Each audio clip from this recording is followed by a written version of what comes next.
संत रामपालजी महाराज एक असे महान संत आहेत ज्यांनी आपली सद्भक्ती, तत्वज्ञान, करुणा आणि सेवेच्या बळावर समाजात नवीन आदर्श प्रस्थापित केला आहे. संत रामपालजी महाराज यांच्या मार्गदर्शनाखाली त्यांच्या सर्व आश्रमांमध्ये समाज कल्याणाच्या अद्भुत कार्यांमुळे समाजाला सोनेरी भविष्याची एक नवीन आशा दिसत आहे. संत रामपालजी महाराज यांच्याकडून नामदीक्षा घेतल्यानंतर लाखो लोकांचे असाध्य आजार जसे की कॅन्सर, एड्स इत्यादी ठीक झाले आहेत.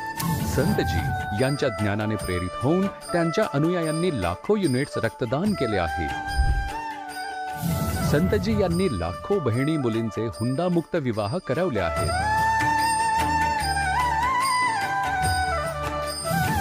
संतजी यांनी लाखो लोकांचे नशा सोडवली, करोडो उद्ध्वस्त परिवार पुनर्वसित केले. संतजी यांच्या आश्रमांमध्ये समागमादरम्यान निशुल्क नेत्रचिकित्सा, दंतचिकित्सा प्रदान केली जाते. संत रामपालजी महाराज यांच्याद्वारे वेळोवेळी पर्यावरण संरक्षणाच्या उद्देशाने मोठ्या प्रमाणावर वृक्षारोपण केले जाते. संतजी यांनी गरजवंतांना तात्काळ मदत मिळण्यासाठी ॲम्ब्युलन्स सेवा सुरू केली. संतजी आपल्या अनुयायांना देहदान करण्यासाठी प्रेरित करतात, ज्यामुळे मानवतेची सेवा आणि चिकित्सा क्षेत्रामध्ये सुधारणा होऊ शकेल. संत रामपालजी महाराज यांच्या सर्व आश्रमांमध्ये दररोज निशुल्क भंडारा आयोजित केला जातो, जेथे प्रत्येक वेळी प्रत्येक जात आणि प्रत्येक धर्माचे लोक सोबत बसून भोजन करतात.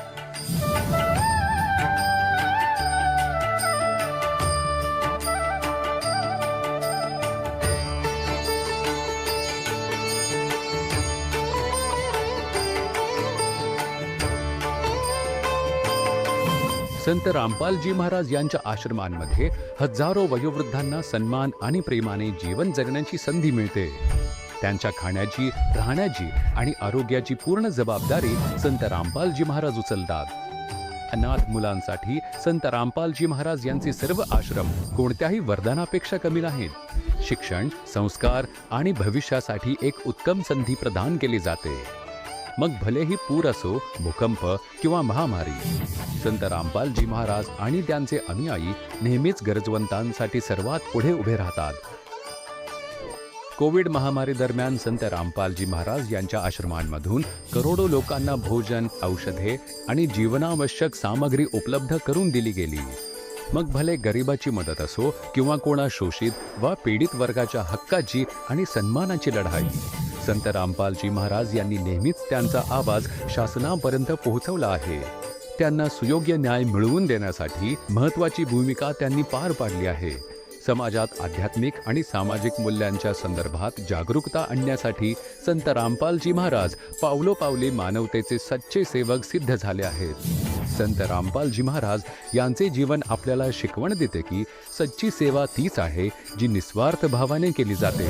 चला आपण देखील या महान सेवेच्या कार्यामध्ये त्या महान संतासोबत जुडूया आणि संत रामपालजी महाराज यांच्याकडून नामदीक्षा घेऊन आपले जीवन धन्य करवून घेऊया.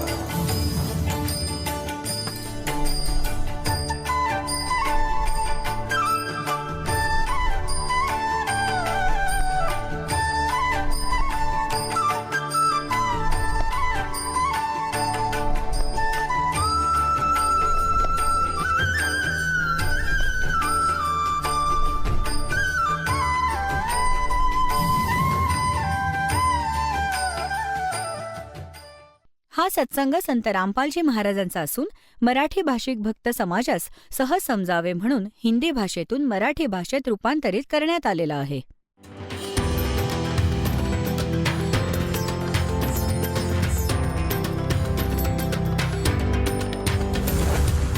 और ज्ञान सब ज्ञानडी, कबीर ज्ञान सो ज्ञान, और जैसे घोड़ा तोब कायम करता चले मैदान.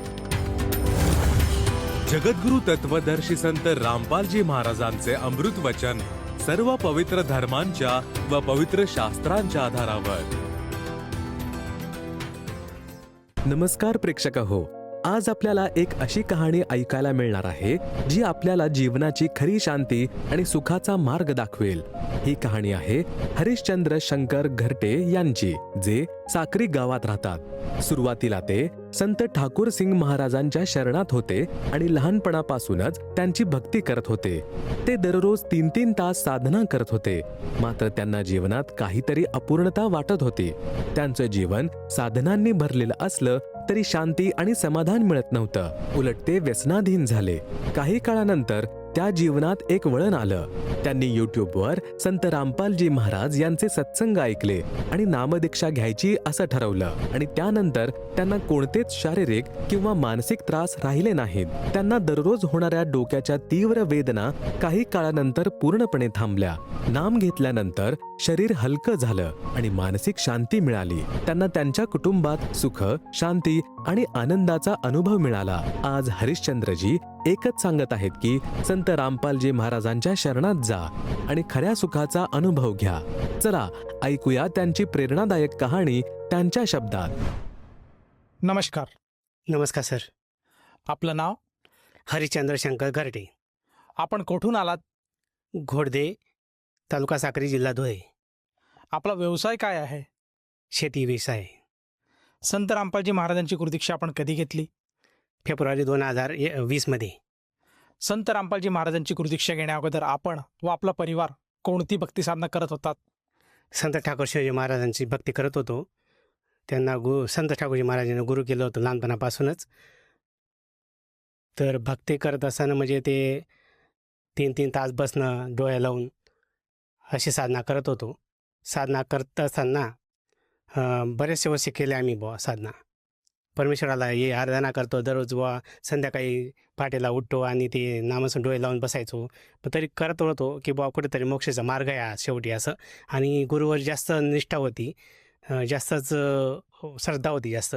ठाकूरजी महाराज म्हणजे एकदम जबरदस्त हे वाटायचं मला. त्यामुळे मी त्या साधनेत करत होतो. मग हळूहळू मी या काही लोकांचं बघायचो. काही लोक असं होते आमच्या गावामध्ये सत्संग, त्यांनी नाम पण घेतलेले होते आणि काही हळूहळू म्हणजे दारू पण प्यायचे, काही बिडी प्यायचे, तंबाखू खायची. मग आज काही लोकांना मला सांगतात की बुवा असं राहतं तसं राहतं, काय टेन्शन घेतो, घे बुवा. थोडं हळूहळू थोडं मी नशेवतीकडे वळालो. तर प्यायला लागलो दारू. पिता तर मग जास्तच प्रमाण वाढलं. खूपच 4-5 वर्षात जास्त दारू पिली. मग शेवटी 2019पर्यंत दारू पिली मी. सर, जसं तुम्ही सांगत आहात की आपण सुरुवातीला लहानपणापासून ठाकरसिंग महाराज यांच्या शरणात होतात. त्यांनी जी भक्तिविधी दिली त्या भक्तिविधीमध्ये आपण लीन होतात. परंतु असं असतानासुद्धा आपण व्यसनाधीन झालात, दारूच्या नशेत वाहून गेलात आणि एक व्यसनी व्यक्ती म्हणून आपली ओळख झाली. तर मला असं विचारायचं आहे की या परिस्थितीमध्ये आपल्याला संत रामपालजी महाराजांचा मार्ग कसा कळाला आणि आपण त्यांच्या शरणात कसे आलात? हो सर, ते असं आहे, मी यूट्यूबला बघता अचानक यूट्यूबला मी तर बघत जी आहेत त्यांचा कार्यक्रम पाहिला. मी ते सत्संगी होते, त्यांना चांगल्या प्रकारे ओळखत होतो. तर त्यांच्या अचानक यूट्यूबला आलं तर मग मी ते पाहिलं, 4-5-10 पाहिलं. मग त्याच्यावर मी जरा असं मोहित झालो की बुवा असं मग ते नंबर वगैरे लावला. मी तिथं आश्रमला पण बोललो. मग ते कार्यक्रम बुवा असं लागतो साधना चॅनलवर. तर मग मी साधनावर ते कार्यक्रम पाहिले गुरुजींचे सत्संग रामपाल महाराजांचं. 4-5 दिवस पाहिला. ते इंटरव्ह्यू काहींचा ऐकलं पण मी. आणि तो सत्संग पाहिला तर मला ते ज्ञान खूपच काही आवडलं ते कबीर महाराजांचं. थोडंसं मग मी डोक्यात विचार करायचो की आपलं ठाकरसिंग महाराजांचं आणि यांच्यामध्ये जे दंतकथा काहीतरी असं वाटत होतं. मग असं करताना मी लगेच विचार केला की बुवा ही नामदीक्षा घेणार बुवा मी. मग लगेच कॉल केला आणि डोळा सेंटरला नामदीक्षा घेतली. सर, जसं तुम्ही सांगत आहात की आपण यूट्यूबवर संत रामपालजी महाराजांचे जे अनुयायी आहे त्यांचे काही व्हिडिओ क्लिप्स बघितले. त्याचप्रमाणे आपण संत रामपालजी महाराजांचे जे चॅनल्सवर सत्संग येतात ते सत्संगसुद्धा आपण बघितले. आणि त्यानंतर आपल्याला असं वाटलं की आपण सुद्धा संत रामपालजी महाराजांची नामदीक्षा घ्यावी. आणि त्या अनुषंगाने आपण संत रामपालजी महाराजांकडे आलात आणि त्यांच्याकडनं नामदीक्षा घेतली. तर मला असं विचारायचं आहे, जेव्हा आपण संत रामपालजी महाराजांची नामदीक्षा घेतली त्यानंतर आपल्याला व आपल्या परिवाराला काय काय लाभ प्राप्त झालेत? हो सर, तर खूपच चांगला तुम्ही प्रश्न विचारला. सर्वात जास्त लाभ म्हणजे मला डोक्याचा खूप त्रास होता. तर मला नेहमी गोळी लागायची. आणि संजय वराडे डॉक्टर आहेत नाशिकचे, त्यांच्याकडे स्टेटमेंट होती माझी. तर ते म्हणे तू जोपर्यंत आहे तोपर्यंत तुला ही गोळी कायम घ्यावी लागेल. कारण की डोकं माझं खूपच असं दुखायचं, जास्त त्रास व्हायचा. मी कोणाशी जास्त बोलू पण शकत नव्हतं. आत्तासुद्धा एवढं जो बोलत आहे, एवढं बोलू नाही शकत होतो मी, इथलं क्लिअर. आता मी एकदम चांगल्या पद्धतीने बोलू पण शकतो आणि सर्व काही हिशोब वगैरे सर्व काही करतो मी. जेव्हापासून नाम घेतलं त्या दिवसापासून तर एकदम जबरदस्त अंग असं शरीर एकदम हलकं हलकं झालं, डोकं हलकं झालं आणि लगेच मी 2-3 महिने म्हणजे नाही 2-3 आठवडे मी थोडंसं डगमग झालो होतो. पण पुन्हा मी म्हटलं करून बघू म्हटलं. मी सत्संग ऐकत होतो ना नेहमी. म्हटलं मग करून बघू. तर केले मी मंत्र जाप करत राहिलो. असं करता कालचा प्रभाव हटला. मग मला लाभ एकदम जबरदस्त जोरात सुरू झाले. तर त्या दिवसापासून आजपर्यंत डोक्याला कुठलाही काही त्रास नाही आणि कुठल्या शरीरामध्ये भरपूर मला काही व्यथ्या होत्या. सर्व काही दूर झाल्यात. आज कुठं काही दुखत नाही. एकदम फ्रेश वाटतं आणि एकदम संत रामपालजी महाराजांची खूप दयाकृपा झाली माझ्यावर. तर माझा पूर्ण परिवार सुखी आहे आणि आज शरीरामध्ये सुख, घरामध्ये सुख, सर्व काही सुख समाधान. आज गावाचे लोक पण सांगतात की तुझी तब्येत जबरदस्त सवरली आणि असं वाटत नव्हतं. सर्व म्हणायची की तू 15 दिवसमध्ये राहणार नाही, 1 महिन्यापर्यंत राहणार नाही बा, तू मरून जाशील, असं सर्व सांगायची. पण गुरुजींची काही अशी काही कृपादृष्टी झाली माझ्यावर. तर मग मी खूपच आता दररोज सत्संग ऐकतो, नामस्मरण वगैरे. एक पोरगा आहे, तो पण त्यांनी 7वीला आहे, तो पण नामस्मरण जप करतो. पोरगी करते, बाई आहे, ते त्यांचं पण चांगलं चालू राहतं. आता त्या बाईला पण त्रास होता थोडा गुडघ्याचा, तर मुक्कामार लागलेला होता. नामदीक्षा घेतल्यापासून त्या दिवसापासून तिचा पण मुक्कामार डायरेक्ट ठीक झाला. सर, जसं तुम्ही सांगत आहात की संत रामपालजी महाराजांची नामदीक्षा घेतल्यानंतर आपल्याला व आपल्या परिवाराला बरेचसे लाभ झालेत. जे काही कष्ट होते ते दूर झालेत. तर ह्या अनुषंगाने आपण जे आपले पूर्वीचे गुरुबंधू आहेत, त्याचप्रमाणे जो श्रोतावर्ग आज आपल्याला टी व्हीवर बघत आहेत, त्यांना आपण प्रामुख्याने काय संदेश द्याल? भगतजी, मी तर एकच सांगू शकतो त्यांना सरजी, की बाबा फक्त या संत रामपाल महाराजांचे पुस्तक वाचा किंवा टी व्हीवर अनेक टी व्हीवर चॅनलवर येतात ते सत्संग, ते ऐका काही महिने. कारण की लगेच ते कार्यक्रम 1 दिवस 2 दिवस ऐकल्यावर काही ज्ञान समजत नाही, लगेच लोक टी व्ही बंद करून देतात. पण ते खरं ज्ञान काय आहे हे पूर्ण टी व्ही तुम्ही ऐकल्यावर प्रोग्राम कमीत कमी 1 महिने 2 महिने ऐका. मग नामदीक्षा घ्या आणि बघा तुमच्या घरामध्ये कसं परिवर्तन होतो. सर, जसं तुम्ही सांगत आहात की संत रामपालजी महाराजांचे सत्संग जे आहेत ते ऐका. त्याचप्रमाणे त्यांनी जे पुस्तकं लिहिली आहेत, ज्ञानगंगा, जगण्याचा मार्ग, याचं अध्ययन करा आणि त्यांचं जर ज्ञान पटत असेल तर त्यांच्याकडनं नामदीक्षा घ्यावी. जर कोण्या साधकाला त्या सत्संगातनं किंवा त्या पुस्तकातनं असा बोध झाला आणि त्यांना वाटलं की आपण संत रामपालजी महाराजांकडनं नामदीक्षा घ्यावी, तर तो साधक किंवा ती व्यक्ती नामदीक्षा कशी घेऊ शकेल? बऱ्याचशा चॅनलवर ते सत्संग चालतात संत रामपालजी महाराजांचे. काही पुस्तक सेवा चालू आहेत गावागावामध्ये.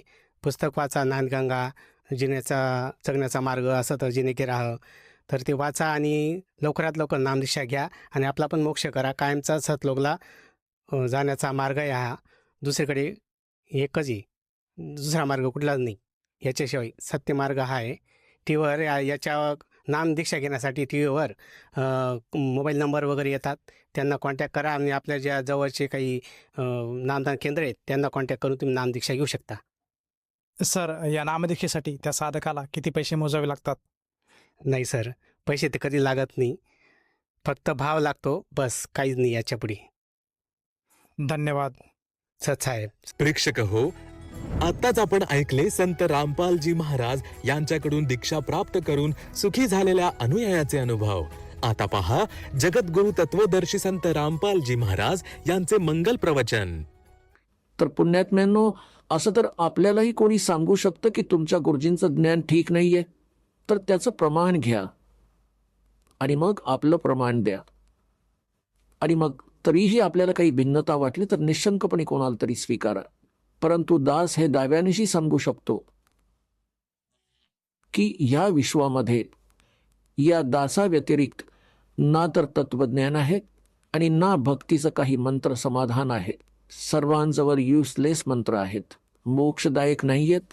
ते सगळे खोटे आणि चुकीचे मंत्र आहेत, शास्त्राच्या विरुद्ध ज्ञान आहे. ढोलाच्या गजरात हे सांगू शकतो. आणि असं आहे तर प्रमाण द्या, आमच्या समोर या कोणी.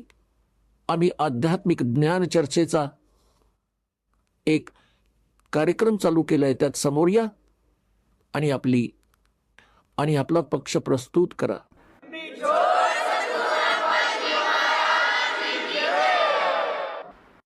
तर दास जे आपल्याला सांगू इच्छितो या विषयावर आहे की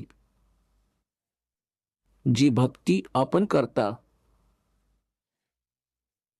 आणि जी साधना हा दास सांगतो त्याच्यावर आपला अविश्वास असता कामा नये, विशेष करून उपदेश प्राप्त झाल्यानंतर.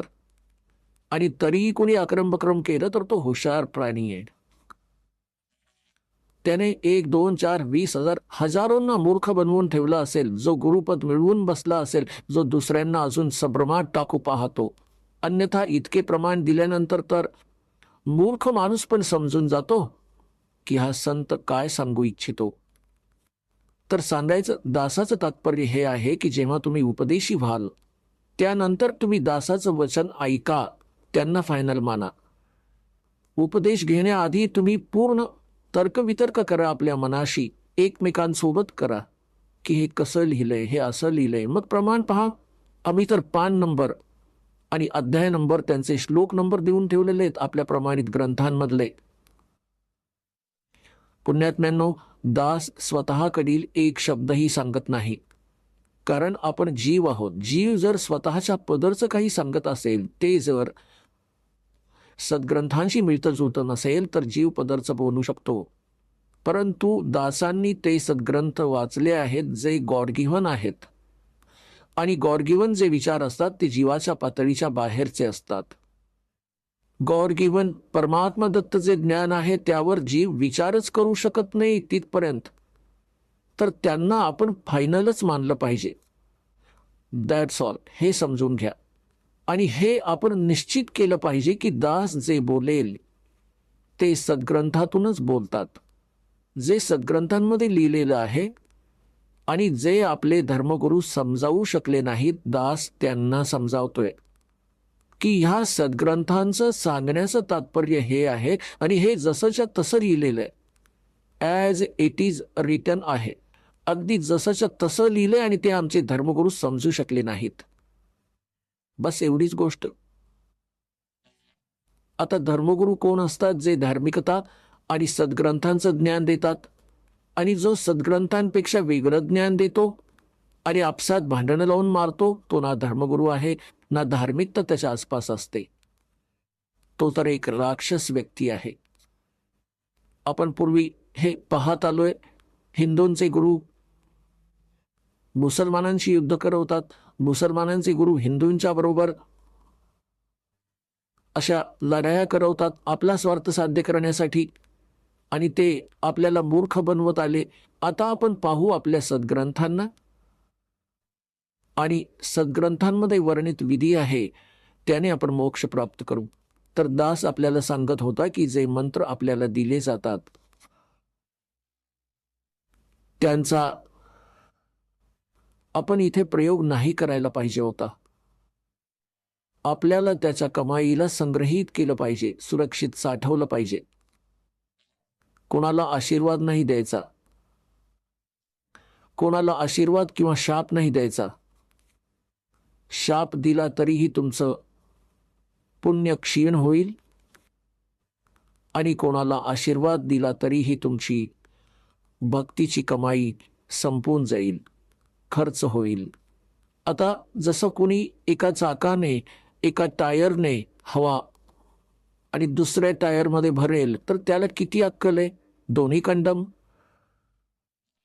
काय उपयोग आहे त्याचा? बुद्धिमान व्यक्ती काम करत असेल त्याला सल्ला देईल की भावा जा इथून पुढे जा, एक हवा भरण्याचं यंत्र आहे, तुम्ही तिथून हवा भरून घ्या, दोघांचं काम होईल.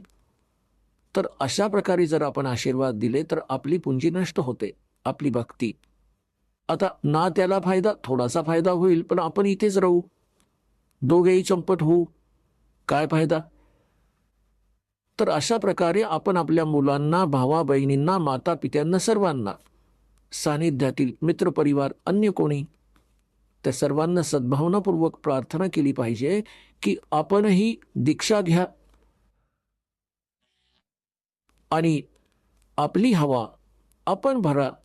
जसं एक पंप दिला जातो सायकलमध्ये हवा भरण्याचा, तर तो सगळ्यांनी घ्या पंप आणि आपली भरा हवा. जेव्हा जरुरी असेल तेव्हा जा गाडीवर, निघा. तर सांगायचं तात्पर्य हे आहे की अशाच प्रकारे ही गुरुदेवजींकडून दीक्षा घेऊन आपण स्वतः आपली भक्ती, मंत्रांचा जप, साधनेच्या द्वारे आपल्या टायरमध्ये हवा स्वतः भरा आणि मग निघा. तर अशा प्रकारे आपल्याला ना कोणाला आशीर्वाद द्यायचा आहे, ना कोणाला शाप द्यायचा आहे.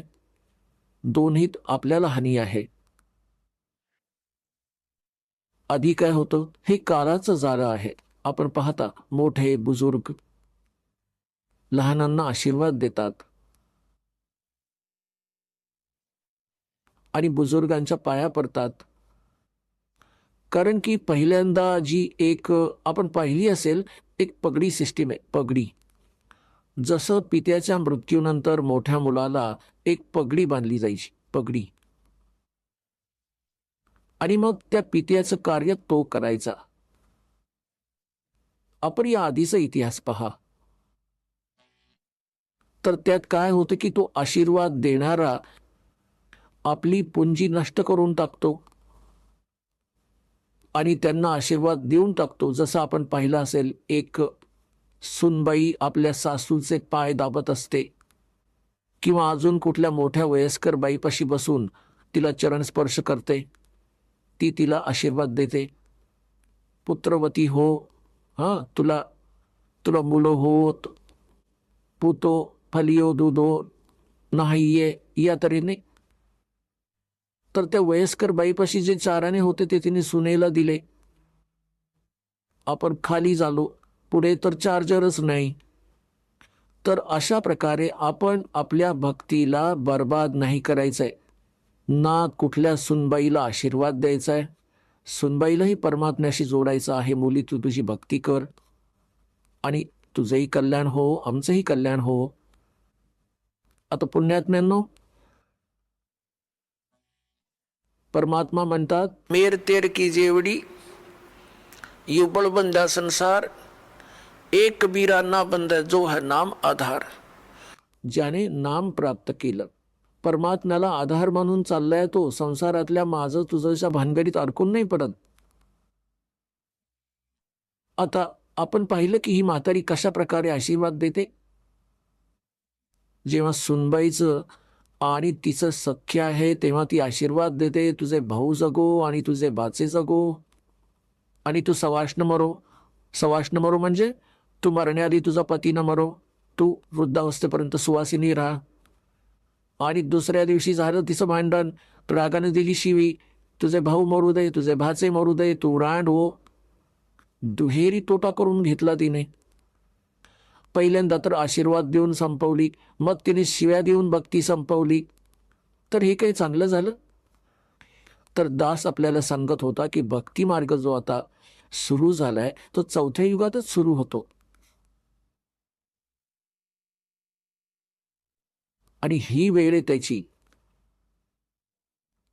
पुण्यात्म्यांनो, आपण जे ऐकत आलेले आहात, विशेष करून 2-3 वर्षांपासून, की सन 2012 मध्ये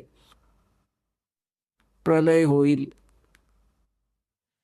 आता ते या प्रलयाचा अर्थ कसा लावून प्रस्तुत करतात की पृथ्वीवर सर्वनाश होईल. हा तो प्रलय नाही होणार, हा अधर्माचा प्रलय होईल.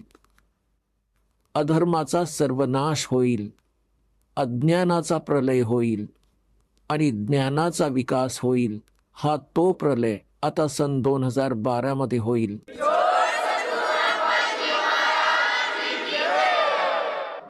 श्रीमद भगवद्गीता अध्याय नंबर 4 श्लोक नंबर 7 मध्ये म्हटलेलं आहे, यदा यदा ही धर्मस्य ग्लानिर्भवति भारत.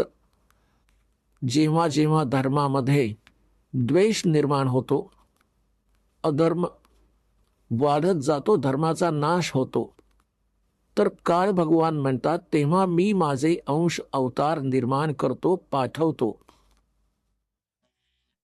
हे पुण्यात्म्यांनो, आपल्याला दास परत परत सांगतात, आपण काळाच्या लोकात राहतो, क्षरपुरुषाच्या लोकात. आणि गीतेचं ज्ञान हे काळ भगवान म्हणजे ब्रह्म श्रीकृष्णामध्ये प्रवेश करून बोलतोय.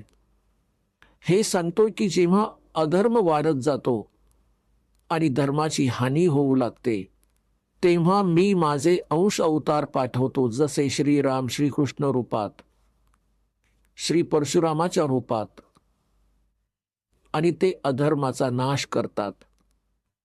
आणि दुसरे परमात्मा कोण आहेत जे आमच्याशी निगडीत आहेत, ज्यांच्याशी आमचे संबंध आहेत?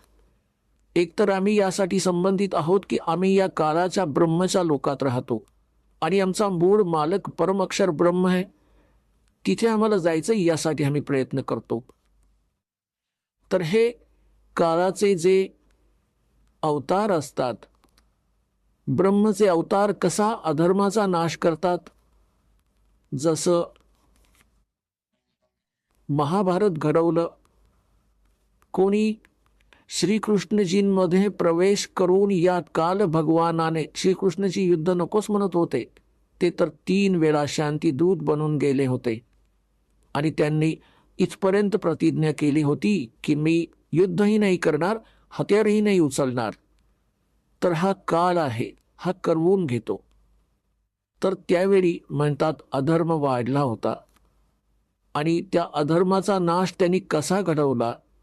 महाभारताचं युद्ध घडवून त्यात धर्मीही मेले आणि अधर्मीही मेले. आणि मग अजून एक समस्या उभी राहिली रोजीरोटीची. बहिणी विधवा झाल्या, मुलं अनाथ झाली. तो धर्म कुठे वाढला? ती तर अशांती अजून वाढली. आणि ज्या बहिणी मुली विधवा झाल्या त्यांच्याबरोबर अपमानास्पद वर्तणूक केली, त्यांना बेइज्जत केले. हा थोडाच अधर्माचा नाश केला त्यांनी?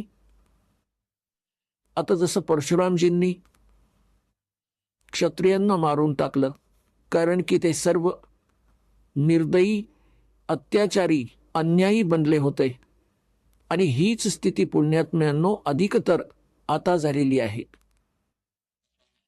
राजनेता आपली स्वार्थाची कामे करतात, अधिकतर अधिकारी लोकही आपले स्वार्थी उद्योग करतात. ते न्याय आणि धर्माला नाही पाहत. परंतु परशुरामजींनी त्यांचा कसा, जे अधर्म पसरवत होते त्यांचा नाश कसा केला? त्यांची सगळ्यांची परशुने कापून टाकून त्यांची हत्या केली. आता काय अधर्माचा नाश केला त्यांनी? त्यांच्या बायका विधवा झाल्या, त्यांच्याबरोबर वाचलेल्या लोकांनी अजून अधर्म पापकर्म केली, त्यांची मुलं उपाशी मेली. हा थोडाच अधर्माचा नाश केला त्यांनी. तर पुण्यात्म्यांनो, परमात्मा कसा त्या अधर्माचा नाश करतात, अधर्माचा कसा प्रलय करतात, जो आता होणार आहे. परमेश्वर 600 वर्षांपूर्वी आले होते, त्यावेळी त्यांनी हे तत्वज्ञान आणि आपल्या समर्थतेचं प्रमाण दिलं होतं. परमात्म्यांनी अशी सुख दिली होती जे त्यांना शरण आले होते. 64 लाख शिष्य होते कबीर परमेश्वरांचे. सन 1398 पासून सन 1518 पर्यंत 120 वर्ष परमात्मा या पृथ्वीवर राहिले. एकदम साधारण लीला केल्या, विणकराचं कार्य केलं आणि एक परम संताची भूमिका केली, तत्वदर्शी संताची भूमिका केली. आणि जे कोणी त्यांना शरण आले त्यांच्या आशीर्वादाने फक्त त्यांना सुख मिळायला सुरुवात झाली. म्हणजे परमात्म्याच्या स्थितीला पुनर्स्थापित केलं परमात्मा कबीर परमेश्वरजींनी आणि अधर्माचा नाश केला. आणि मग पुन्हा त्या महापुरुषांना भेटत राहिले आणि मग त्यांच्यातर्फे आपल्या धर्माचा प्रचार करवत राहिले. त्यांच्यापासून सुख मिळायचं जनतेला, भक्तीमध्ये आस्था बनून राहते.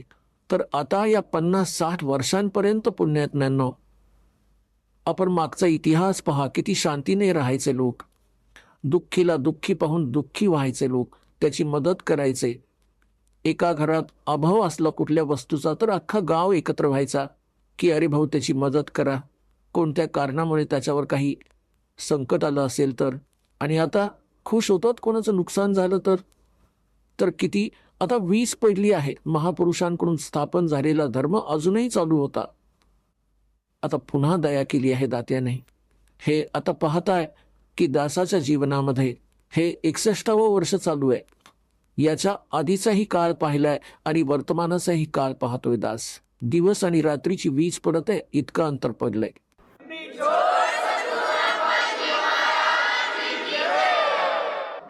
आणि परमात्मा आपलेही अंश अवतार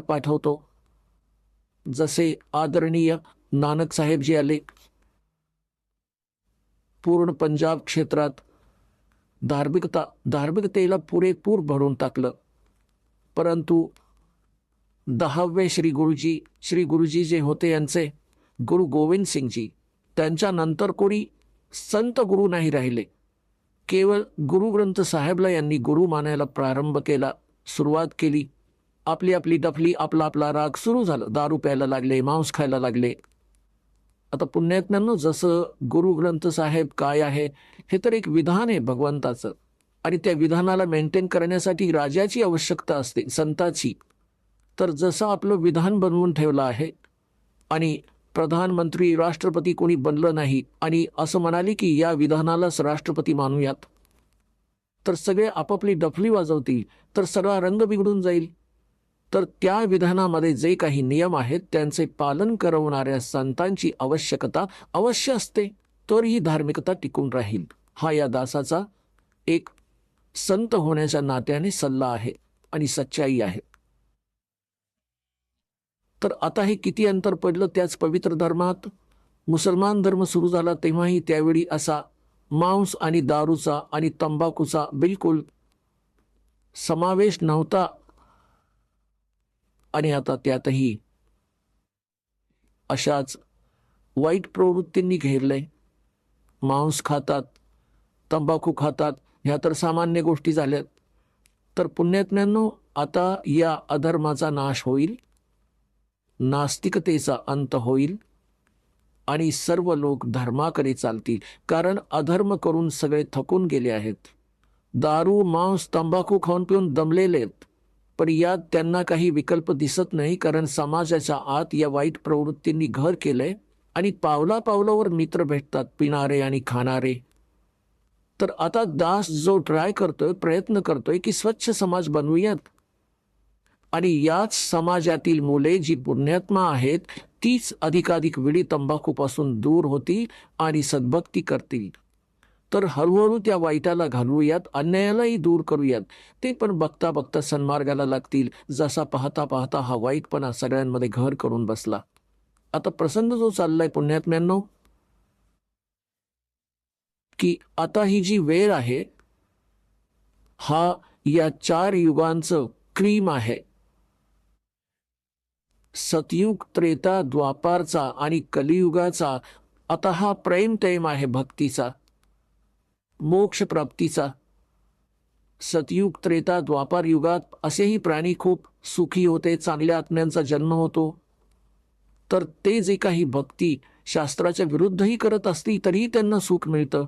तर ते हे समजून चालतात की ज्या साधना आम्ही करतोय यांनीच आम्हाला लाभ होतोय. जसे हा दास आधी भगवान श्रीकृष्ण, भगवान विष्णू, भगवान शंकरजी, बाबा श्यामजी, हनुमानजी, अजूनही काही देवी देवता जे आपल्या पवित्र धर्मात पूज्य सांगितलेत, सर्वांची पूजा करत होते. आणि आता असं समजलंय की ती शास्त्राच्या विरुद्ध साधना होती, ज्यातून लाभ होऊच शकत नाही. आणि तरीही खूपशी भरपूर सारी सुख आपल्याला जीवनात मिळत होती. आम्ही हा विचार करत होतो की याच साधनांनी आम्हाला लाभ होतोय. पण आता कळलं की त्याच पूजा करणारे आमचे शेजारी, गाववाले, त्यांचा सर्वनाश झाला. कधी बुद्धी झाली नाही की हेही हीच पूजा करतात आणि यांचा सर्वनाश झाला आणि आम्हाला कसा लाभ मिळतोय. ते प्रारब्ध कर्मच आम्हाला प्रफुल्लित करत होतं. ज्यांच्या प्रारब्धात पाप होती ती पाप त्यांचा विध्वंस घडवत होती. ज्यांच्या प्रारब्धात सुख होती, पुण्यकर्म होती, त्यांना फळं मिळत होती. पूजा दोघंही एकसारखीच करत होते. आता हे समजलं की ज्या साधना आम्ही करत होतो त्यांच्या प्रतिफळामुळे आम्हाला कोणतं सुख मिळत नव्हतं. ते आमचे पुण्यसंस्कार होते, गेल्या जन्मांचे संग्रहित जे प्रारब्ध बनवून आम्हाला दिले होते तेच प्रफुल्लित होत होते. आणि एक असंही पाहिलं आम्ही जे रामनामाच्या आसपासही नाही. दारू पिऊन पूर्ण दिवस बकवास करतात, पत्ते खेळतात, कोणी रामनामाचा विषय काढला की त्यांची टिंगल करतात, तरी त्यांचे थाट आहेत, त्यांच्या गाड्या चालतात, ट्रक चालतात आणि ते काहीच करत नाहीत. तर आता समजलं तत्वज्ञानाच्या प्रकाशात की ते सर्व त्यांना प्रारब्धानेच प्राप्त आहे. पुढे तर त्यांचा नाशच होणार एकदम. जेव्हापर्यंत मागच्या जन्माची बॅटरी चार्ज आहे इन्व्हर्टरची, ज्या प्रकारे इन्व्हर्टरची बॅटरी चार्ज असते आणि मग चार्जर नाही लावून ठेवला तर जोपर्यंत तिची क्षमता आहे तिच्यामध्ये तोपर्यंत चालू राहील, काम करत राहील, आणि मग एकाच दमात ती सगळी डाऊन झाली बॅटरी, मग लाभ बंद होऊन जातील. अगदी याच प्रकारे ज्या पुण्यकर्मी यांचे मागचे पुण्य त्यांच्याबरोबर आहे, आज ते कितीतरी सुखात दिसतील आणि ते भक्ती पण नसतील करत. ते भक्ती पण नाही करत आणि करत असतील तर शास्त्राच्या विरुद्ध करतात आणि ते तरीही सुखी दिसतात. तर त्यांना हा भ्रम झालेला असतो की आम्ही ज्या पूजा करतो ते आमच्या या भक्तीच्या प्रतिफलामुळे मिळत आहेत.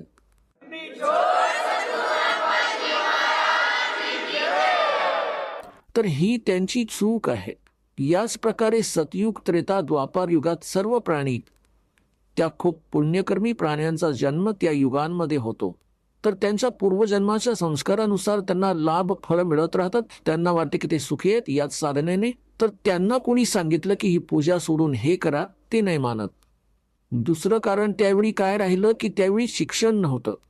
शिक्षणाचे अधिकारी केवळ एक ब्राह्मण वर्णाचे व्यक्ती असायचे. तेच अभ्यास करायचे, तेच आपल्या मुलांना शिक्षण द्यायचे आध्यात्मिक ज्ञानाचे. संस्कृत शिकण्याची कोणाला परवानगीच नाही द्यायचे.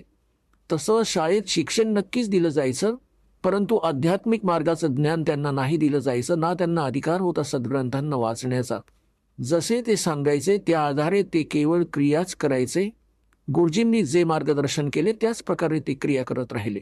आणि दुसरं हे होतं की त्यावेळी एक वेदांनाच आधार मानून ज्ञान दिलं जायचं. इतर कोणतं शास्त्र किंवा विचार कोणी व्यक्त नाही करायचं. हे शास्त्र, सद्ग्रंथ हे काहीही नव्हतं वेदांशिवाय. तर त्यांना काही शंका, संशय नव्हता आणि त्यांना जो मार्ग सांगितला जायचा वेदांनुसार, ओम नामाचा जपच द्यायचे ऋषी लोक. इतर कोणताही अन्य मंत्र नाही द्यायचे. जसे हे ओम नमो भगवते, ओम नमः शिवाय इत्यादी हे मंत्र नाही जपायचे. ते तर नंतर करायला लागले हे लोक. तर केवळ ओम नामाचा जप आणि 5 यज्ञ हे ऋषीजन करायचे आणि करून घ्यायचे. तर त्यात जी साधना ते ओम नामाचा जप आणि गुरुपरंपरेने करायचे, त्यांचे भविष्यातले पुण्य तर एकत्रित व्हायचे, परंतु लाभ तर त्यांना आधीच्या संस्कारांचाच मिळायचा. ओम नावाच्या जपाने त्यांना काय लाभ व्हायचा? ब्रह्मलोक प्राप्ती. जसं आपण महावीर जैनजींच्या जीवनात खूप वेळा दासांनी दाखवलेलं आहे. ते महापुरुष तर वेदांनुसार साधना करायचे, ज्या कारणाने 80 लाख वेळा तर त्यांनी देवतापद प्राप्त केलं होतं. आणि मग किती विध्वंस झाले पापामुळे. 60 करोड वेळा गाढव, 60 करोड वेळा कुत्रा आणि मांजर, हत्ती, माहिती नाही किती वेळा असे त्यांनी कष्ट भोगले. तर हे विधान आहे इथल्या भगवानाचं. तर सतयुग, त्रेता, द्वापारमध्ये कोणताही प्राणी परमात्म्याच्या ह्या ज्ञानाला ग्रहण नाही करू शकत. की कोणी म्हणेल की ब्रह्मच्या वरती भगवान आहे आणि कोणी म्हणेल की श्रीकृष्ण आणि रामाच्या वरती कोणती शक्ती आहे, विष्णू आणि ब्रह्माच्या वरती कोणती शक्ती आहे. तर सतयुग, त्रेता, द्वापारमध्ये लोक नाही मानत, कारण की ते स्वतः सुखी असतात. आणि या कलियुगात काय आहे की या काळाने केली होती हेराफेरी आपल्याबरोबर. काय हेराफेरी केली होती की परमात्म्याला सांगितलं होतं की जेव्हा तुमचा तो प्राईम टाइम येईल कलियुगाला पार करण्याचा, तर त्या अगोदर मी अनेक पंथ, अनेक धर्म बनवेन, सगळ्यांना भ्रमित करून टाकेन, मंदिर, मशीद, गुरुद्वारे आणि तीर्थांपर्यंत सीमित करून टाकीन, श्रीरामकृष्ण देवता आदींवर पूर्ण दृढ करून ठेवीन. आणि जेव्हा तुझा कोणता संत येईल, अवतार येईल या अज्ञानाचा नाश करण्यासाठी, तर त्याचं कोणी नाही ऐकणार. यासाठी काळाने कलियुगाचा वेळ परमात्म्याकडून मागितला होता की कलियुगात आपण कितीही प्राणी मुक्त करा. परमात्म्याला माहीत होतं, कबीर परमेश्वरांना, की सतयुग, त्रेता, द्वापारमध्ये हे प्राणी दुःखी नाही होणार, यांची पुण्य यांच्या बरोबर असतील. हे माझ्या विचारांना अजिबात नाही मानणार. आणि कलियुगात काळाने षडयंत्र रचलं होतं की यांना नास्तिक करून टाकू, यांना भक्ती आवडणारच नाही. कोणी आला त्यांचा संदेश वाहक परमात्म्याचा तर कोणी ऐकणारच नाही. जसा पूर्ण चीन नास्तिक झाला, पूर्ण रशिया नास्तिक झाला. काळाचा हा डाव होता की भारतवर्षालाही नास्तिक करून टाकू. यासाठी यांनी कोणती पावलं उचलली? पहिल्यांदा तर बुद्ध धर्माची सुरुवात केली. बुद्ध धर्मावर परमात्म्याने दया केली. आदी शंकराचार्यांना पाठवून त्या बुद्ध धर्माला बंद केलं आणि आपला धर्म चालू केला. काल भगवानांनी त्यालाही ग्रीप करून टाकलं. त्यांनी श्रीकृष्ण, श्रीराम, श्री शंकरजींना सुप्रीम पॉवर मानून आमच्यावर ह्या सगळ्या साधना लादल्या आणि मग त्याचबरोबर हे तीर्थ आणि या धामांच्या पूजेला लावून टाकलं, वानरांच्या पूजेवर. आता परमात्मा खूप दयाळू आहेत. हे पण त्यांचे उपकार आहेत श्री आदि शंकराचार्यजींचे, की त्यांनी आम्हाला नास्तिक होण्यापासून वाचवलं. जर बुद्ध धर्म भारतवर्षामध्ये पसरला असता तर चीनसारखी दशा आज आमची झाली असती. आज रामनाम घेऊही शकलो नसतो. परंतु गोष्ट तिथल्या तिथेच राहिली. आकाशातून पडलो, खजुरावर अडकलो. पण हे नक्कीच राहिलं की आम्ही धार्मिकतेमध्ये अग्रेसर राहिलो. आता काळाने पुन्हा दुसरा डाव खेळला, नास्तिक बनवण्याचा. हे जितके राधास्वामी पंथ, जय गुरुदेव पंथ, दुनोदवाला राधास्वामी पंथ, ताराचंदवाला आणि हा सच्चा सौदा शिरसावाला आणि जगमहारीवाला आणि हे अरग इथे जवळच आहे. हिसारच्या जवळ आहे गंगुआ. आणि हे ठाकूरजी, हे कृपाल सिंगजी, हे सर्व एकाच विहिरीचे पाणी आहेत. श्री शिवदयालजींच्या विचारांनी प्रभावित आहेत, त्यांच्याच आधारांनी प्रचार करतायत.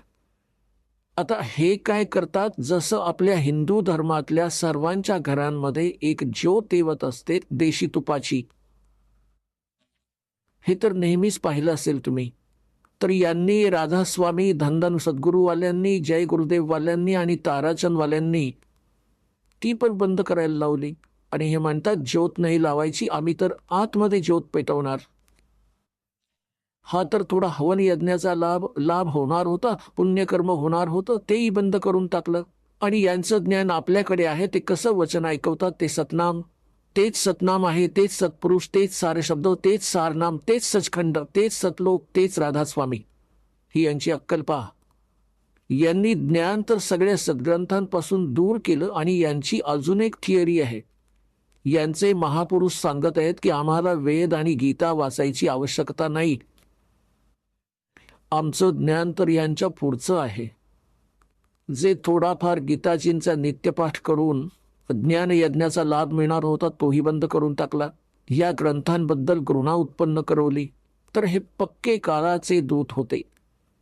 आता काही वर्षांमध्ये आपण पाहून घ्या, जर हे नाही या मार्गाला लागले तर सर्व नास्तिक होतील आणि चीनसारखी स्थिती होऊन जाईल या लोकांची. परंतु आता परमात्मा दया करतील. सर्वांना हे ज्ञान स्वीकार करावं लागेल, नाहीतर या मनुष्य जीवनाचा नाश करून हे खूप कष्ट भोगती जे या ज्ञानाला स्वीकार नाही करणार. दास काही त्यांना वाईट म्हणून नाही बोलत आहे. या दासाला हे कळलं की आम्ही एका पित्याची लेकरं आहोत. आणि इथला जो काळ भगवान आहे त्याला नाही वाटत की यांना यथार्थ ज्ञान मिळावं. सद्ग्रंथ आमच्या जवळ आहेत आणि गुरु आम्ही बनवून ठेवलेत.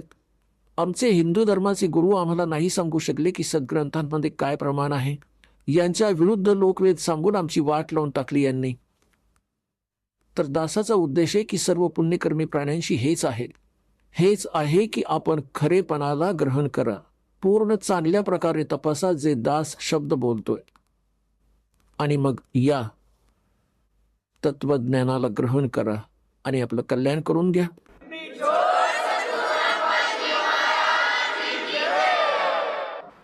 तर पुण्यात्म्यांनो, प्रसंग चालला आहे की ही ती वेळ आहे. आता या अधर्माचा नाश होईल आणि धर्माचा विकास होईल. धर्म आणि धार्मिकता शास्त्र अनुकूल साधना करण्यानेच वर उचलली जाईल. आत्तापर्यंत आपण शास्त्रविधींना त्यागून मनमानं आचरण करत होतो, ज्या कारणाने आम्हाला भगवानाकडून मिळणारा लाभ नाही प्राप्त झाला.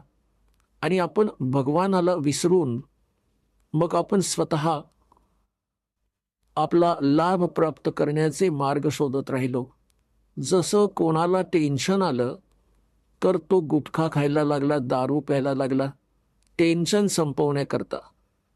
जे निर्धन आहेत ते आधी संतांकडे जात होते, परमात्म्याचा विधी प्राप्त करायचे. संकट निवारणासाठी सुद्धा संतांकडे जात होते. तर त्यांना जी साधना सांगायचे जे खरे संत होते तर त्यांना त्यांच्याकडून दिलासा मिळायचा. तर मग ती व्यक्ती परमात्म्यावर दृढ असायची. आता आपण काय करतो, संतांकडे जातो, ते आपल्याला साधना विधी सांगतात. त्यांनी सांगितलेल्या साधना विधीला आपण खूप मन लावून करतो, पण दिलासा काही मिळत नाही. मग आपण दुसऱ्याकडे जातो, तिथे अशीच त्यांच्याद्वारे सांगितलेली साधना आपण करतो, तरीही काही लाभ होत नाही. मग शेवटी आपण काय विचार करतो की स्वतःच धनी बनू पाहतो. टेन्शन घालवण्याकरता गुटखा खायला लागून दुप्पट पाप गोळा केलं आणि मग श्रीमंत होण्यासाठी लाच, भेसळ, चोरी, दरोडा हा मूर्खपणा चालू केला, तर दुप्पट पापाचे धनी होतो आपण. त्यांच्यापासून लाभ तर होणारच नाही. जसं मानून चला, कोणत्या व्यक्तीने 2 नंबरचं काम करून, मिलावट करून किंवा 2च्या वस्तूला 20-25 मध्ये विकून पैसा जमा जरी केला, तर त्याच्याबरोबर काय होईल, एकतर कोणी मूल आजारी पडेल किंवा स्वतःला कोणता तरी रोग होईल की तो सर्व पैसा पण जाईल आणि त्या पैशाला 2 नंबरने एकत्र करण्याचं जे पाप होतं ते त्याच्यासाठी शिल्लक राहील. एका व्यक्तीने सांगितलं की मी खूप नालायक व्यक्ती होतो. असं माझं काही दुकान होतं. खूप पूर्वीची गोष्ट आहे. आताच आपण ऐकलत संत रामपालजी महाराज यांचं मंगल प्रवचन. चला आता ऐकूया संत रामपालजी महाराज यांच्याकडून नामदीक्षा घेऊन सद्भक्ती करून अद्भुत लाभ प्राप्त करणाऱ्या अनुयायाचे विचार. नमस्कार प्रेक्षक हो. जीवनात काही प्रसंग असे येतात की जेव्हा आपल्याला वाटतं काय खरं आणि काय खोटं. आपण सर्व काही करून पाहतो. पारंपरिक पूजा, देवी देवतांची प्रार्थना, विविध साधू संतांचा सल्ला घेतो, पण तरीही समाधान किंवा स्थिरता लाभत नाही. आज आपल्या समोर आहे मनसरा सैनी, नवी मुंबई, महाराष्ट्र यांची प्रेरणादायी कथा, ज्यांनी अशा संघर्षातून बाहेर पडून एक नवीन आध्यात्मिक प्रवास सुरू केला. लहानपणापासूनच पारंपरिक भक्तीत रमलेल्या मनसराजींच्या जीवनाला एक वळण मिळालं जेव्हा त्यांना संत रामपालजी महाराज यांच्या ज्ञानाचा परिचय झाला. युट्यूबवरचा एक सत्संग आणि घरच्या एका नातेवाईकाने दिलेली प्रेरणा यामुळे त्यांचं आयुष्यच बदलून गेलं. त्यांनी कसं उचललं हे धाडसी पाऊल? आज त्या एका मोठ्या कंपनीत क्वालिटी अनालिस्ट पदावर कार्यरत आहेत.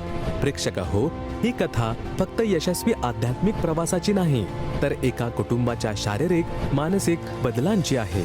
ती कशी साध्य झाली ते आता जाणून घेऊया मनसार सैनी यांच्या स्वतःच्या शब्दातून. नमस्कार. नमस्कार. आपलं नाव? मनसरा सैनी, आपण कुठून आलात? नवी मुंबई, महाराष्ट्र. आपला व्यवसाय काय आहे? संत रामपालजी गुरु महाराजांच्या दयाने मी चांगल्या कंपनीत क्वालिटी ॲनालिस्ट आहे, BPOमध्ये. संत रामपालजी महाराजांची गुरुदीक्षा आपण कधी घेतली? संत रामपालजी गुरु महाराजांची नामदीक्षा मी 7 सप्टेंबर 2014ला घेतली. संत रामपालजी महाराजांची गुरुदीक्षा घेण्या अगोदर आपण व आपला परिवार कोणती भक्ती साधना करत होतात? संत रामपालजी गुरु महाराज ची नामदीक्षा घेतल्यापूर्वी मी सगळ्या देवी देवतांची भक्ती करायची. जसं तुम्ही सांगत आहात की सर्वप्रथम आपण हिंदू धर्मामध्ये जी प्रचलित भक्ती साधना आहे, देवी देवतांची पूजा करणे, हीच साधना आपण करत होतात. तर मला हे विचारायचं आहे की संत रामपालजी महाराजांचा मार्ग आपल्याला कसा कळाला आणि आपण त्यांच्या शरणात कसे आलात? मी आता असं थोडक्यात सांगते की जी माझी सासू आऊ होती, त्यांची तब्येत खूप बिघडलेली होती. आम्ही खूप कडे घेतले, वेगवेगळ्या डॉक्टरांकडे घेतले आणि तरीही त्यांचा काय आम्हाला बेनिफिट भेटला नाही. नंतर आम्ही सगळे देवी देवतांची पण उपदेश घेतली आणि प्रार्थना केली, पण काहीही फरक पडला नाही. असं झालं की सासू आऊचे भाऊ हरियाणामध्ये राहायचे. त्यांनी आम्हाला सांगितले की त्यांना घेऊन इकडे या आणि बरवाला आश्रममध्ये नामदीक्षा घ्यायला सांगा. जेव्हा नामदीक्षा त्यांनी घेतली त्या दिवशीच रात्री त्यांना खूप चांगली झोप आली आणि त्या दिवसापासून आजपर्यंत त्यांना कुठलाही त्रास नाही आहे. ते सासू आऊ आमची मुंबई घरात आल्यावर दररोज सत्संग लावायची आणि सत्संग ऐकता ऐकता आम्हाला पटलं की परमात्मा कोण आहे आणि आपल्याला हे एक माणूस जन्म जे भेटला आहे ते दररोज नेहमीचे काम करताय, ते तशासाठी भेटलं नाही आहे. आपलं उद्देश आहे की आपल्याला इकडे मोक्ष भेटलं पाहिजे. मी आणि माझे मिस्टरांनी निर्णय केला की आम्ही आता नामदीक्षा घेणारच. मग आम्ही गेलो संत रामपालजी गुरु महाराजांच्या आश्रमात बरवालामध्ये आणि नामदीक्षा घेतली. जसं तुम्ही सांगत आहात की व्यवसायाने आपण एक कॉर्पोरेट ऑफिसमध्ये एक उच्च पदावर आज आपण काम करत आहात आणि आज जर बघितलं तर कॉर्पोरेट लाईफ आणि भक्तिमार्ग ह्याचं मिलन हे अगदी दुर्लभ आहे.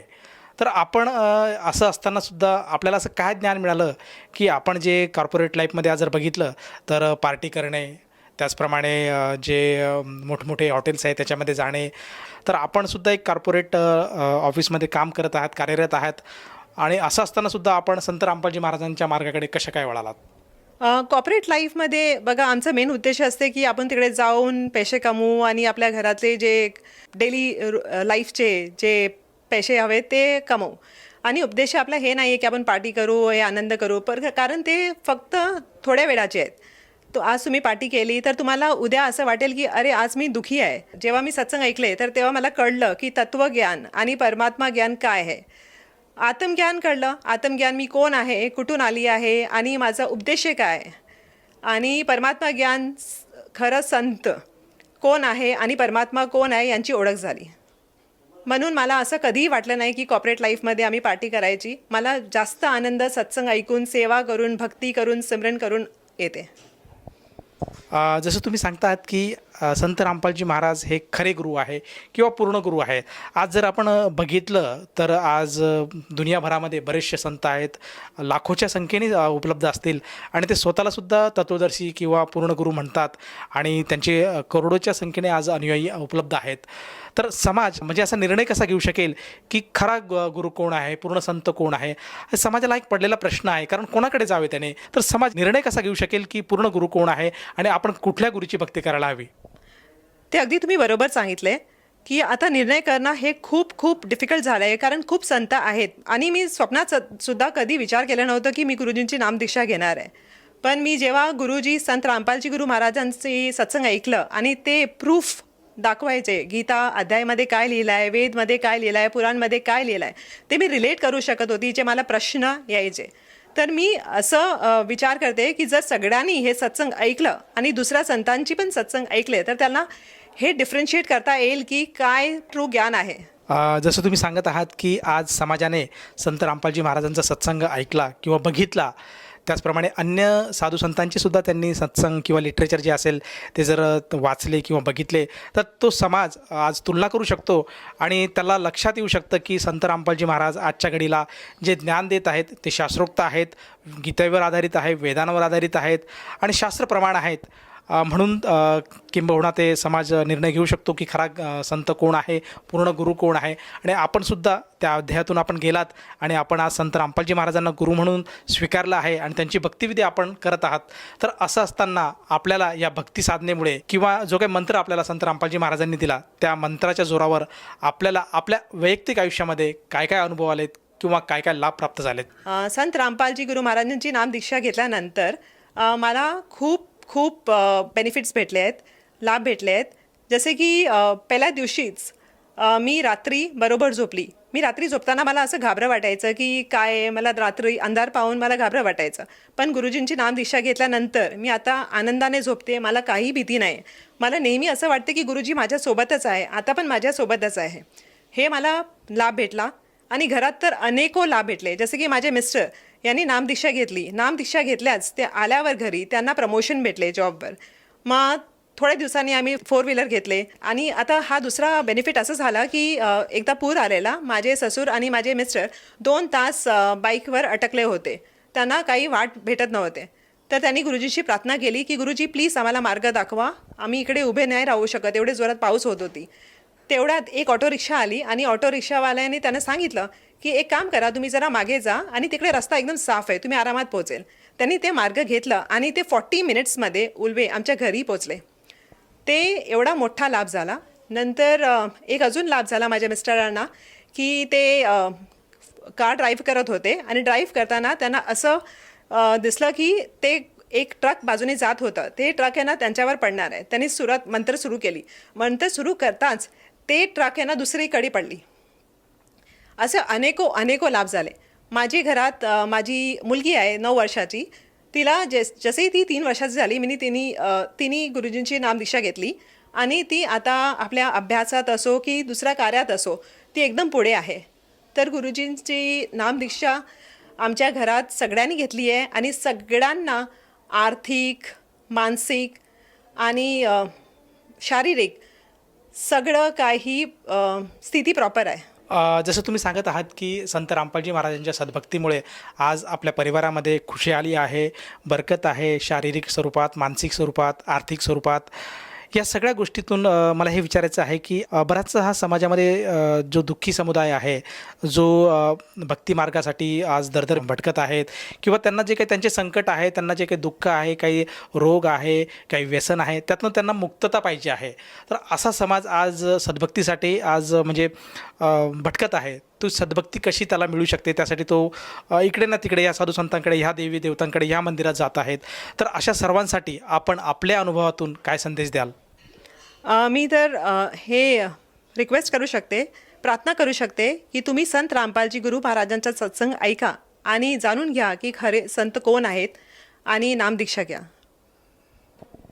जर आज समाजाने आपल्या आव्हानाला साथ घातली आणि त्यांनासुद्धा वाटलं की आपण संत रामपालजी महाराजांची गुरुदीक्षा घ्यायला काही हरकत नाही, तर ती व्यक्ती संत रामपालजी महाराजांची गुरुदीक्षा कशी घेऊ शकेल? संत रामपालजी गुरु महाराजांची नामदीक्षा घेणं अगदी सोपं आहे. जेव्हा आपण सत्संग पाहतात टी व्हीवर, तिकडे एक नंबर फ्लॅश होते. त्या नंबरवर तुम्ही कॉन्टॅक्ट करा आणि कॉन्टॅक्ट केल्यावर तुम्हाला जवळपासचे ॲड्रेस दिले जातील. तिकडे जाऊन तुम्ही नामदीक्षा घेऊ शकतात आणि ते एकदम निःशुल्क आहे. आणि संत रामपालजी गुरु महाराजांचे ॲप आहे, त्या ॲप जर तुम्ही विजिट केलं आणि तिकडे कॉन्टॅक्टवर गेले तर तुम्हाला कळेल की कुठून तुम्ही कॉन्टॅक्ट करू शकताय. दुसरे की फेसबुक आहे, यूट्यूब आहे आणि Instagram, Twitter, various social media channels आहेत. तिकडे जर तुम्ही नाम गुरुजी संत रामपालजी गुरु महाराज टाईप केलं तर तुम्हाला डिटेल्स भेटेल की कसे तुम्ही कॉन्टॅक्ट करू शकता. जसं तुम्ही आता मगाशी उल्लेख केला की आपण एक कॉर्पोरेट ऑफिसमध्ये कार्यरत आहात आणि आजच्या जर घडीला जर बघितलं तर कॉर्पोरेट लाईफ ही एकदम अशी वेगळी लाईफ आहे आणि जेथे जो आहे एन्जॉयमेंटला जास्त महत्त्व दिलं जातं. खाणंपिण्यामध्ये जे आहेत जसं की मांस भक्षण करणे, ड्रिंक्स करणे, प्रामुख्याने ह्या गोष्टी बघाव्यास मिळतात. आणि आपण संत रामपालजी महाराजांचे अनुयायी बनले आहात आणि जी सद्भक्ती आज करत आहात, त्याच्यामध्ये जे काही नियम आहेत ते फॉलो करत आहात. तर आज जर आपल्याला 1 लाख रुपयाची ऑफर दिली आणि असं सांगण्यात आलं की आपण जे आहे नॉनव्हेज जे मांस भक्षण करावं, असं तुम्हाला जर आज आम्ही चॅलेंज केलं तर तुम्ही ते करू शकाल का? त्यासाठी त्या मोबदल्यात आम्ही तुम्हाला 1 लाख रुपये निश्चितच देऊ. मी जसं सांगितलं की गुरुजी माझ्यासोबतच असतात नेहमी. तर जर कोणीही मला असं ऑफर केलं तर मी घेणार नाही आहे. आणि मी नाही, कोणीही जे गुरुजी संत रामपालजी गुरु महाराजांची नामदीक्षा घेतली आहे ते हे ऑफर स्वीकारणार नाही. कारण त्यांना माहिती आहे की आपलं तत्त्वज्ञान काय, परमात्मा ज्ञान काय आणि आत्मज्ञान काय. आणि हे आत्मज्ञान झाल्यानंतर मला आणि ज्याने नामदीक्षा घेतली आहे ते स्वप्नात सुद्धा असं विचार नाही करणार. कारण त्यांना माहिती आहे की आपला उद्देश काय आणि जर आम्ही नामखंड केलं तर आपली काय दुर्गती होणार आहे. कारण आमचं मोक्ष हेच आपला उद्देश आहे आणि या उद्देशासाठीच आपल्याला हे माणूस जन्म भेटला आहे. तर मी काय कोणीही नाही करणार. धन्यवाद. धन्यवाद सतसाहेब.